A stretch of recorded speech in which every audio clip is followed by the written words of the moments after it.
Hello, this is Michael Kies, and today what I'm going to share with you is how to present the proposal and put the sale together.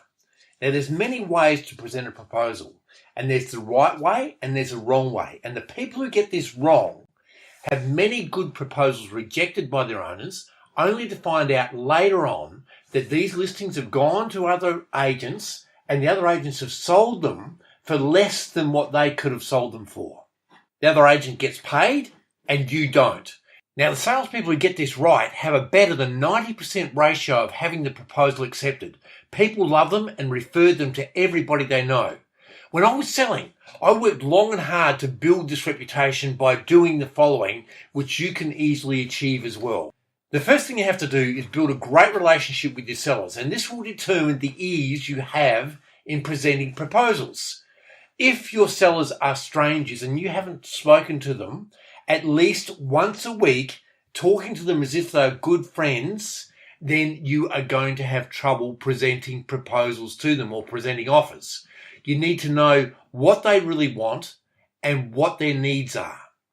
And there are 4 ways to present an offer. One is you call them, tell them over the phone, and then you just wait for them to get back to you or you follow them up. The second thing is call the seller, tell them what the offer's all about, and then make a time to see them within the next 15 to 20 minutes. And the third thing is you just email the offer through and you just wait for a response. Or fourth, you just text them and wait for a response. Now, the very best way is number 2. You must get face to face with these people. The phone is for making appointments, not for selling. And when you meet with the sellers, get straight to the point. Don't waffle on. People hate people who don't get straight to the point. And then stay silent and let them tell you what they think. If they're not happy with the figure, then explain to them whether you feel the buyers will pay any more based on their body language. When you explain to them that if the seller can't afford to accept this figure, you'll come back to them with the figure that the seller can afford to accept, and you look at the body language. And there's a common saying in this industry, I'm not a messenger boy.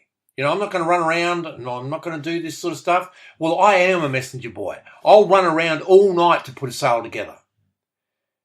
And I'll be the messenger boy that makes many more sales and gets many, many more referrals. If the owners tell you they're not happy with the figure, ask them what they would accept. And then when they give you a figure which is below the asking price, always use the principle of asking for more. All right? You always ask for more. So if there's an offer of $950,000 on an asking price of $1 million, and the owner tells you they're going to accept $980,000, just say to them, look, I reckon we should try for $990. Right? And what this does is it builds trust with the seller. It shows the seller that you are working for them. You then leave the seller by saying, I don't want you to get your hopes up, because there's about 4 things that can happen. Number 1 is they could reject the counteroffer and they could withdraw their offer altogether. But if you're prepared to take that risk, so am I. The second thing that could happen is that $950 is their highest price and they can't afford to pay any more. The third thing that could happen is they could come somewhere in between. And the fourth thing, and I don't want you to get your hopes up, but the fourth thing is they could come up and say, we're prepared to pay $990,000. I think it's unlikely, but they may do that.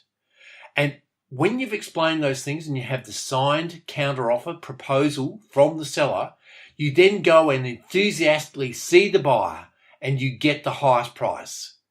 And then see the seller, and usually they'll accept the offer and get happily moved.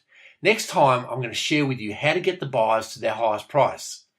I use this all the time, and it helped me make 11 sales a month for 12 consecutive years. And the referral business was just fantastic because I had the reputation of being the hardest working agent in my area. Now, if you want to earn an extra $100,000 per year, go to www.michaelkies.com.au for free training to help you get started. Now, I wish you every success in real estate. Until next time, this is Michael Kies.